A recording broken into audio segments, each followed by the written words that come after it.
Hello dear students, हमारे YouTube channel पे आपका बहुत बहुत स्वागत है। आज हम इसके अभ्यास प्रश्नोत्तर देखेंगे। तो चलिए शुरू करते हैं। हमारे भोजन के प्रमुख पोषक तत्वों के नाम लिखिए। क्या करना है हमें? अपने भोजन के हमारे जो भोजन होता है उसमें कौन कौन से मुख्य पोषक तत्व होते हैं उनके आपको नाम लिखना है। तो हमारे भोजन के मुख्य पोषक तत्व है कार्बोहाइड्रेट, प्रोटीन, वसा, विटामिन, खनिज लवण, जल और रेशा। ये क्या है? हमारे भोजन के प्रमुख पोषक तत्व हैं। चलिए आगे अगला प्रश्न देखते हैं। निम्नलिखित के नाम लिखिए। पोषक जो मुख्य रूप से हमारे शरीर को ऊर्जा देते हैं। ऐसे पोषक का नाम लिखना है जो हमारे शरीर को मुख्य रूप से ऊर्जा देते हैं, मतलब जिन पोषक तत्वों की हमारे शरीर को बहुत ज़्यादा ज़रूरत होती है। तो ये होते हैं कार्बोहाइड्रेट और वसा। दूसरा है पोषक जो हमारे शरीर की वृद्धि और अनुरक्षण के लिए आवश्यक है। तो कौन सा पोषक आवश्यक है? प्रोटीन।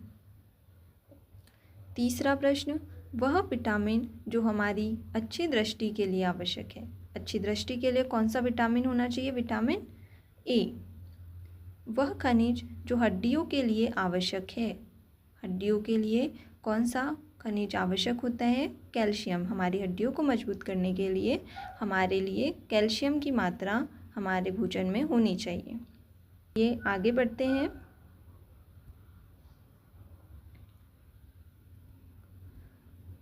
प्रश्न 3, दो ऐसे खाद्य पदार्थों के नाम लिखिए जिनमें निम्न पोषक प्रमुख मात्रा में उपलब्ध हो।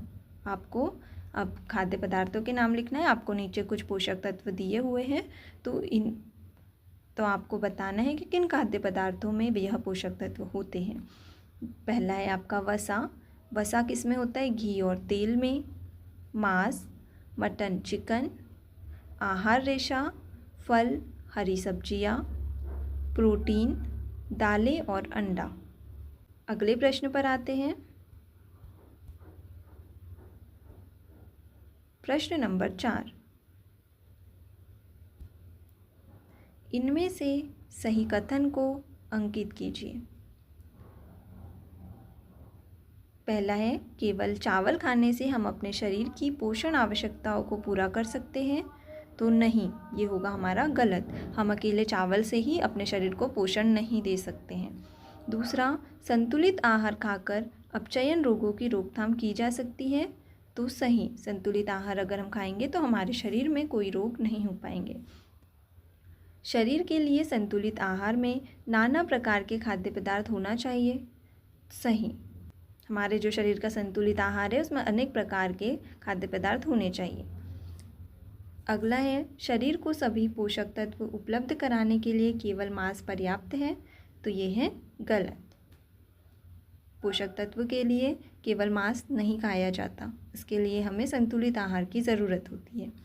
अब आगे बढ़ते हैं।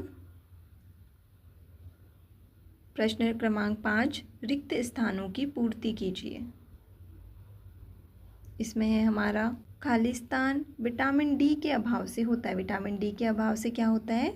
रिकेट्स। तो हमारा ये जो खालिस्तान है हम यहाँ क्या लिखेंगे? रिकेट्स। अगला है, खालिस्तान की कमी से बेरी बेरी नामक रोग होता है। किसके कारण बेरी बेरी रोग होता है? विटामिन B1 की कमी से। अगला प्रश्न देखते हैं। विटामिन सी के अभाव से कौन सा रोग होता है? तो विटामिन सी के अभाव से स्कर्वी रोग होता है। कौन सा होता है? स्कर्वी रोग होता है। आगे बढ़ते हैं। हमारे भोजन में खालिस्तान के अभाव से कब्ज होती है। रेशा या फाइबर के अभाव से कब्ज होती है। यहाँ आपके अध्याय 1 के अभ्यास प्रश्न समाप्त होते हैं।